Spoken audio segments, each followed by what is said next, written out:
सुरुवातीलाच आत्ता एक मोठी बातमी। एनडीए सरकारमध्ये राष्ट्रवादी काँग्रेस अजित पवार गटाला संधी मिळालेली नाही। राष्ट्रवादीच्या नेत्यांनी तळ ठोकूनही पदरी निराशा आलेली आहे। राष्ट्रवादी काँग्रेसला मंत्रिपद मिळणार नसल्याचं समोर येतंय। दरम्यान राष्ट्रवादीचे नेते सुनील तटकरेंच्या घरी उपमुख्यमंत्री देवेंद्र फडणवीस दाखल झालेले असून त्यांची सुनील तटकरे, अजित पवार, प्रफुल्ल पटेल यांच्यासोबत बैठक सुरू आहे। तर आत्ताची या क्षणाची सगळ्यात महत्त्वाची बातमी म्हणजे राष्ट्रवादीला मंत्रिपद मिळणार नाही अशी न्यूज 18 लोकमतला सूत्रांनी माहिती दिलेली आहे। तर आज पंतप्रधानांसोबत जे मंत्री शपथ घेणार आहेत त्यांची नावे जाहीर झालेली आहेत। पंतप्रधान कार्यालयातून त्यांना फोन गेलेले आहेत। मात्र राष्ट्रवादी अजित पवारांच्या गटाला अद्याप कुणाचाही फोन गेलेला नाही। त्यामुळे राष्ट्रवादीला मंत्रिपद मिळणार नसल्याची माहिती सूत्रांनी न्यूज 18 लोकमतला दिली। आणि थेट अपडेट जाणून घेऊयात आमचे प्रतिनिधी प्रशांत लीला रामदास यांच्याकडून। प्रशांत, मी सध्या सुनील तटकरे हे जे दिल्लीतील त्यांचं शासकीय निवासस्थान आहे त्या निवासस्थानी इथेच काही क्षणापूर्वी देवेंद्र फडणवीस दाखल झालेले आहेत। देवेंद्र फडणवीस मनधरणी करणारा आले का, हा एक यक्ष प्रश्न आहे। कारण की एनसीपीच्या कुठल्याही नेत्याला मंत्रिमंडळामध्ये संधी मिळत नाही, त्याचमुळे देवेंद्र फडणवीस इथे दाखल झाले आहे। आणि सुनील तटकरे हे जे नुकत्याच लोकसभा निवडणुकीमध्ये विजय झाले आणि त्यानंतर जर बघितलं आपण तर इथे येऊन देवेंद्र फडणवीस येऊन चर्चा करत आहेत। काय चर्चा करतात, कारण की अमित शहांकडून किंवा पीएमओकडून राष्ट्रवादी काँग्रेस पक्षाला कुठलाही फोन आलेला नाही आहे। त्याचमुळे चर्चा सुरू झाली होती की ते सकाळपासून इथे बैठक सुरू आहे सुनील तटकरे यांच्या निवासस्थानी। पण या बैठकीमध्ये जर बघितलं आपण तर निश्चितपणे कुठलाही निर्णय होत नव्हता। म्हणजे शेवटी सुनील तटकरे यांच्या निवासस्थानी देवेंद्र फडणवीस दाखल आहे आणि देवेंद्र फडणवीस यांना काय मेसेज देतात आणि त्यावरती राष्ट्रवादी काँग्रेस पक्ष खुश होतं का किंवा ते मानण्याला तयार होतात का, ते तयार होतात का मंत्रिपद न घेण्यासाठी, हे पाहणं अतिशय महत्त्वाचं असणार आहे। स्टुडिओ प्रशांत, मात्र आता जी बैठक सुरू आहे या ठिकाणी देवेंद्र फडणवीस स्वतः उभे आहे, स्वतः या बैठकीसाठी आलेले आहेत। त्यामुळे नेमकी ही बैठक जी आहे ती याच कारणाला घेऊन आहे का, नेमकी काय माहिती मिळते का?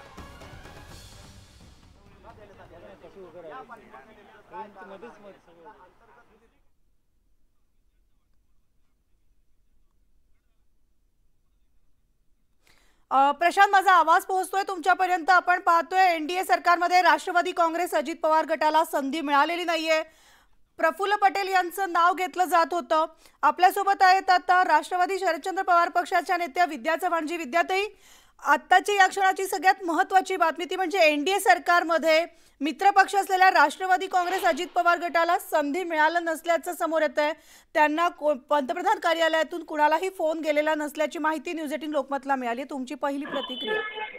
नाही, कालपर्यंत तर असं चित्र होतं की प्रफुल्लबाईंना मंत्रिमंडळात समावेश करून घेणार आहेत, परंतु प्रफुल्लबाईंना ते इक्बाल मिरची प्रकरणामध्ये सुटका मिळालेली आहे। त्यांचा 180 कोटी रुपयाचा फ्लॅट मिळालेला आहे। त्यामुळे ते जे जेलमध्ये जाणार होते ते जेलमध्ये न जाता आता चांगल्या परिस्थितीत त्यांना मोदी साहेबांनी आणलेलं आहे। त्यांच्यावरचे सगळे आरोप वगैरे मिटवलेले आहेत। त्यामुळे जे झालंय त्याच्यात त्यांनी समाधान मानावं असं मोदींचं मला वाटतं हे असणार। त्यामुळे त्यांना आता मंत्रिपद दिलेलं नाहीये।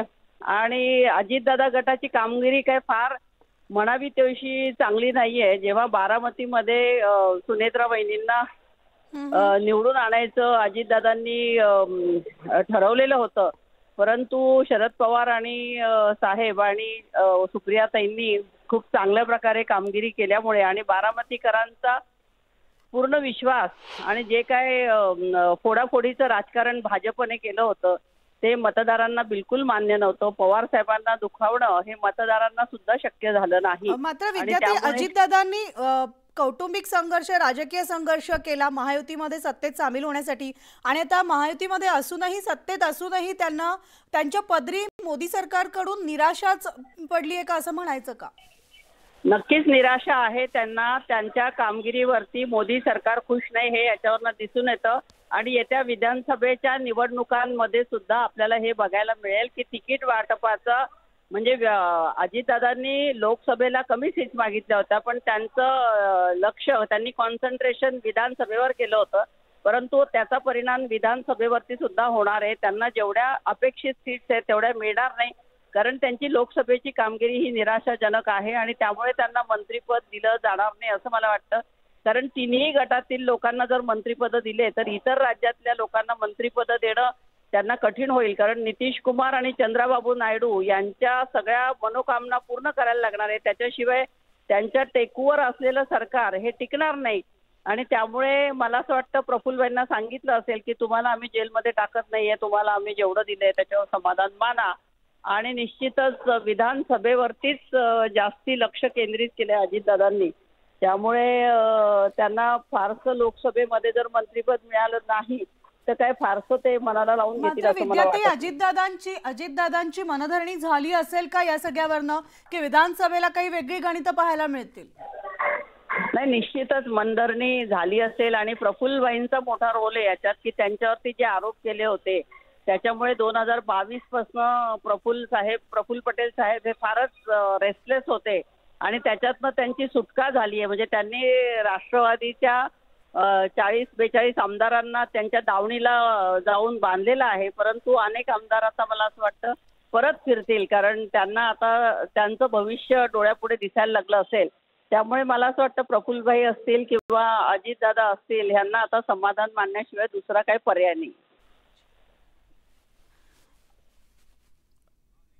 विद्याताई, तुम्ही असेच सोबत राहा. आपल्यासोबत राष्ट्रवादी काँग्रेसचे नेते उन्मेष पाटील सुद्धा आहेत. तुम्ही सुद्धा उन्मेष ऐकलं असणार आहे की राष्ट्रवादीला मंत्रिपद मिळणार नाही, त्यामुळे मोदी सरकारकडून तुमच्या पदरी निराशा पडतीये. असं काही नाहीये. या संदर्भामध्ये तुम्हाला माहिती दिली नसेल किंवा तुमच्यापर्यंत माहिती आली नसेल, या बाबतीमध्ये आमच्या पक्षाचे प्रमुख अजितदादा असतील, प्रफुल्लभाई असतील किंवा तटकरे साहेब यांच्याकडूनच अधिकृत माहिती मिळू शकते. ह्या वरवरच्या बातम्या आहेत, असं अजिबात असणार नाहीये. या बाबतीमध्ये आपण संध्याकाळपर्यंतची वाट पाहावी. मात्र आता चर्चा अशी सुरू झाली आहे, एकतर राष्ट्रवादी काँग्रेसची जी लोकसभेसाठी राज्यात जी कामगिरी पाहायला मिळाली त्यावर मोदी सरकार फारसे खुश नाही, नाराज आहेत. आणि त्यामुळे खरं तर प्रफुल्ल पटेलांचं नाव उन्मेषजी चर्चेत होतं. कॅबिनेटमध्ये प्रफुल्ल पटेल यांचं नाव असणार होतं अशी चर्चा झालेली होती. नाही, हे सगळं खरं आहे. आपण वर्तमानपत्रात आणि आपल्या मीडिया चॅनलमध्ये सुद्धा प्रफुल्लभाईंच्या नावाची चर्चा केलेली होती. मुळात असं आहे की राज्यामध्येच नव्हे तर संपूर्ण देशभरामध्ये एकूणच जो काही महायुतीच्या बाबतीतला असेल किंवा एनडीएच्या बाबतीतला असेल तो जो परफॉर्मन्स आहे तो काहीसा खालावलेलाच आहे. ते काही फक्त महाराष्ट्र त्याला एकमेव राज्य आहे तिथं अशा पद्धतीची परिस्थिती झाली असं अजिबात नाही. उत्तर प्रदेशमध्ये सुद्धा तीच परिस्थिती झाली.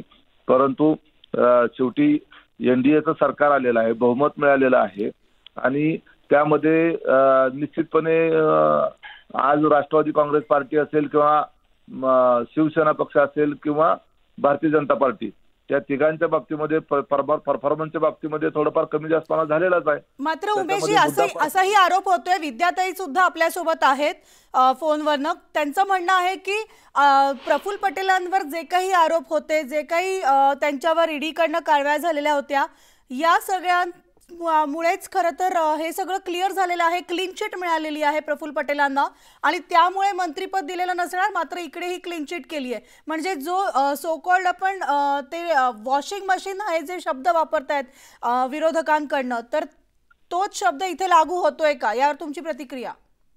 हे पहा, अजिबात तसं काही नाहीये. आपण जर ह्यांनी असे ईव्हीएम वर पण आरोप केले की ईव्हीएम मॅनेज आहे, त्यांनी आरोप केले सगळ्या यंत्रणांचा वापर केला जातो.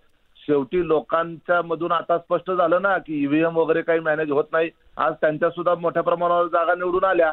जर ईव्हीएम मॅनेज होत असतं तर आपल्याला माहित आहे की रोहित पवारांनी काय काय आरोप केले, काय व्हिडिओ क्लिप त्यांनी काढल्या आणि पाठवल्या, कसं सीसीटीव्ही बंद पडल्यानंतर आरोप केले. परंतु वस्तुस्थिती तशी होती का? तशी अजिबात नव्हती. त्यामुळे यांच्या आरोपांमध्ये केवळ फक्त बातमी मूल्य आहे, वस्तुस्थिती असलेलं मूल्य अजिबात नाही. देशाच्या पातळीवर जे काही घडामोडी घडतायत त्या उद्याच्या महाराष्ट्राच्या विधानसभेच्या निवडणुका किंवा इतर राज्यातल्या निवडणुका याचाही संदर्भ त्यामध्ये असणार आहे. प्रफुल्लभाई असतील किंवा तटकरे साहेब असतील, या सगळ्यांनी यापूर्वी त्यांच्या कामातून त्यांचं मेरिट जे आहे ते सिद्ध केलेलं आहे.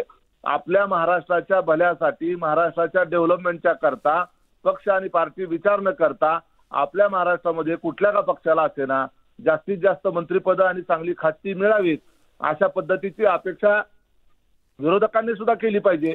शेवटी उमेशजी, त्या तुम्ही असे माध्यमातून सोबत राहा. मी विद्याताईंकडे जाते. विद्याताई, उमेशजींनी तुम्ही केलेले सगळे आरोप फेटाळून लावलेत. अहो, ईव्हीएमच्या बाबतीत काही लोक काही फार समाधानी नाही आहेत. ईव्हीएम आता भाजपच्या ज्या काय 244 का 41 जागा आल्या आहेत त्यातल्या अर्ध्या जागा ते ईव्हीएमच्या ऍडजस्ट करूनच झाल्या आहेत. आणि रोहित दादांनी जे बँकेमध्ये तुमचं व्हिडिओ शूटिंगच दाखवलं होतं की बँका रात्रभर चालू होत्या, कसे पैसे वाटप केले. अजितदादांनी जरी ईव्हीएमचा घोटाळा नसेल केला तरी त्यांच्या पक्षाने पैसे वाटप भरपूर केला होता. हे तर काय हे सिद्ध झालेलं आहे ना. त्यामुळे पैसे वाटप करून सुद्धा त्यांची जे काय अपेक्षित होतं ते यश त्यांना मिळालेलं नाही आहे. आणि हे तर निश्चितच आहे, भाजप असो, शिंदेची शिवसेना असो, आमच्या मुंबईमध्ये जे काय अमोल कीर्तीकर आहे यांना डिक्लेअर केल्यानंतर सुद्धा फक्त पॉलिटिकल प्रेशरमुळे त्यांना पुन्हा यांना डिक्लेअर केलेलं आहे. हे सगळं चुकीचंच आहे, हे लोकांना माहिती आहे. अनेक ठिकाणी तुतारी आणि पिपाणी दिल्यामुळे ठिकाण शिंदे पडलेले आहेत. नाहीतर राष्ट्रवादीचे 9 जागा आल्या असत्या. यांनी बदमाशी तर केलेलीच आहे आणि लोकांना माहिती यांनी बदमाशी केली आहे ते. त्यामुळे यांच्या बदमाशी आहे ते बदमाश मोदी सरकारांना पण कोणी बदमाशी केली ते माहिती आहे.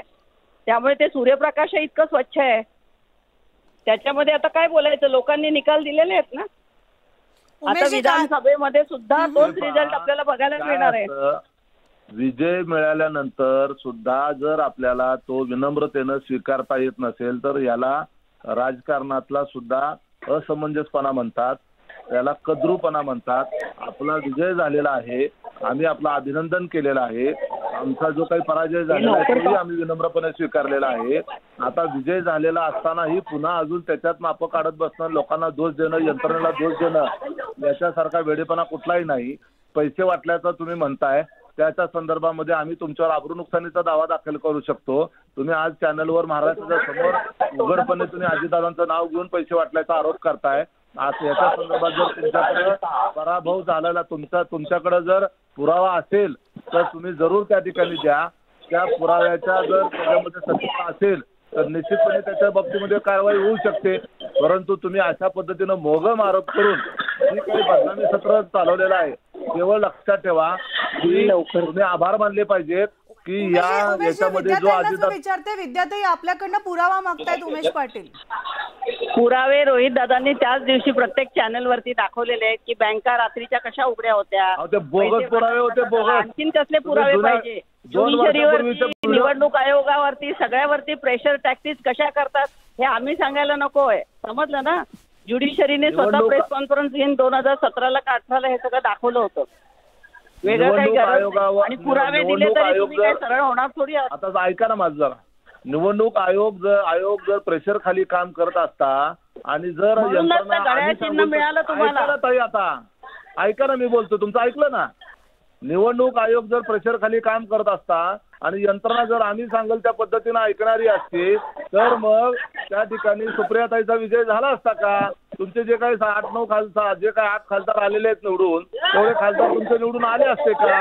राज्यामध्ये भारतीय जनता पार्टी 23 वरनं 9 वर खाली आली, हे झालं असतं का? तर या लोकशाही व्यवस्थेवर आणि या यंत्रणावर अविश्वास दाखवायचं बंद करा. आता हे जे असली रडगाणी सांगायचं, तुम्हाला विजय तुम्ही मिळू शकला नाही. लोकांनी तुम्हाला कौल दिलाय ना, तो दिलेला कौल जो आहे तो त्या लोकांचे आभार माना आणि त्या लोकांना धन्यवाद द्या की त्यांनी तुम्हाला मतं दिली, मतदान दिलं. पुन्हा त्या यंत्रणेवर आणि निवडणूक आयोगावर मात्र आज राज्याकडे राष्ट्रवादीच्या सगळ्या कार्यकर्त्यांचं लक्ष हे खरं तर मंत्रिपदाकडे लागलेलं होतं. राष्ट्रवादीला मंत्रिपद मिळेल अशी सगळ्या कार्यकर्त्यांना उमेशजी खूप अपेक्षा होती.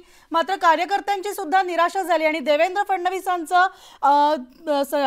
तटकरेंच्या बंगल्यावर येणं, भेट घेणं, अजितदादांची नाराजी दूर करण्यासाठीच देवेंद्र फडणवीस या ठिकाणी आलेत का? कारण कार्यकर्त्यांची सुद्धा एक प्रकारे निराशा झाली आहे उमेशजी. हे पहा, हे जे तुमच्यापर्यंत जी माहिती येते त्याच्यामध्ये किती सत्यता आहे या संदर्भामध्ये जोपर्यंत आमचे वरिष्ठ या बाबतीमध्ये भाष्य करत नाहीत तोपर्यंत ते आम्हाला त्या संदर्भात बोलता येणार नाही. जे काय असेल ते माननीय अध्यक्ष महोदय तटकरे साहेब किंवा अजितदादांच्याकडनं किंवा प्रफुल्लबाईंच्या कार्यालयाकडूनच या बाबतीत दुजोरा मिळू शकतो. अद्याप तरी या विषयाच्या संदर्भात मंत्रिपदाच्या संदर्भामधली माझ्याकडे कुठलीही अधिकृत माहिती नाही.